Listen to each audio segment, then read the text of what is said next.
চলতি বছরের এসএসসি ও সমমান পরীক্ষা শুরু হবে আগামী 10 এপ্রিল। এ বছর পরীক্ষায় অংশ নিতে ফরম পূরণ করেছেন 19,28,281 শিক্ষার্থী। গত বছর অর্থাৎ 2024 সালের এসএসসি ও সমমান পরীক্ষায় পরীক্ষার্থী ছিল 20,24,192 জন। সেই হিসেবে এবার পরীক্ষার্থী কমেছে 95,911 জন।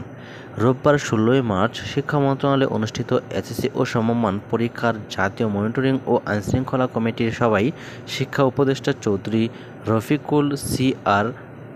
আবরার এ তথ্য তুলে ধরেন। শিক্ষা উপদেষ্টা জানান, 2025 সালের এসএসসি পরীক্ষায় 9টি সাধারণ শিক্ষা বোর্ডের অধীনে পরীক্ষার্থীর সংখ্যা 14,90,142 জন। তাদের মধ্যে ছাত্র 7,01,538 ও ছাত্রী 7,88,604 জন। 9টি বোর্ডে পরীক্ষা কেন্দ্রের সংখ্যা 2,291টি। 18,084টি স্কুল থেকে এবার এসএসসি পরীক্ষায় অংশ নিচ্ছে। তিনি আরও জানান, বাংলাদেশ মাদ্রাসা শিক্ষা বোর্ডের অধীনে এবার পরীক্ষার্থীর সংখ্যা 2,94,726 জন।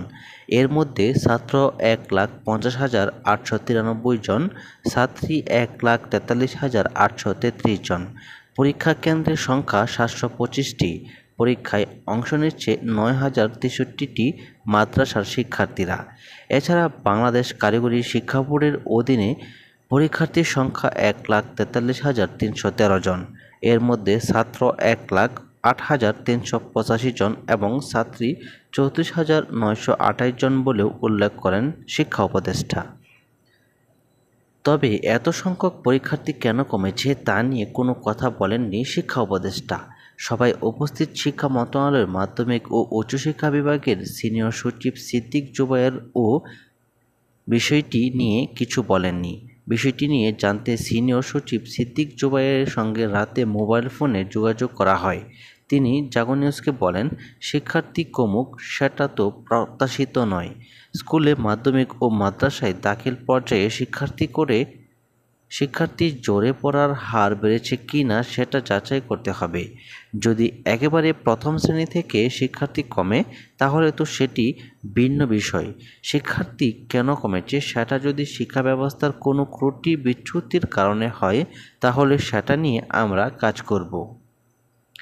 প্রাথমিক ও মাধ্যমিক শিক্ষার্থীরা ঝরে পড়া নিয়ে দীর্ঘদিন ধরে কাজ করছে গণসাক্ষরতা অভিযান। বেসরকারি এ উন্নয়ন সংস্থার প্রধান নির্বাহী ও সাবেক তত্ত্বাবধায়ক সরকারের উপদেষ্টা রাশেদা কে চৌধুরী বলেন, শিক্ষার্থী ঝরে পড়া বন্ধ হয়নি। উপবৃত্তি চালু করায় একসময় শিক্ষার্থী বেড়েছিল, কিন্তু উপবৃত্তির পরিমাণটা এখন এমন যে তা দিয়ে আর অভিভাবক শিক্ষার্থীদের স্কুলমুখী করা যাচ্ছে না। প্রত্যন্ত অঞ্চলে এ সমস্যাটি বেশি।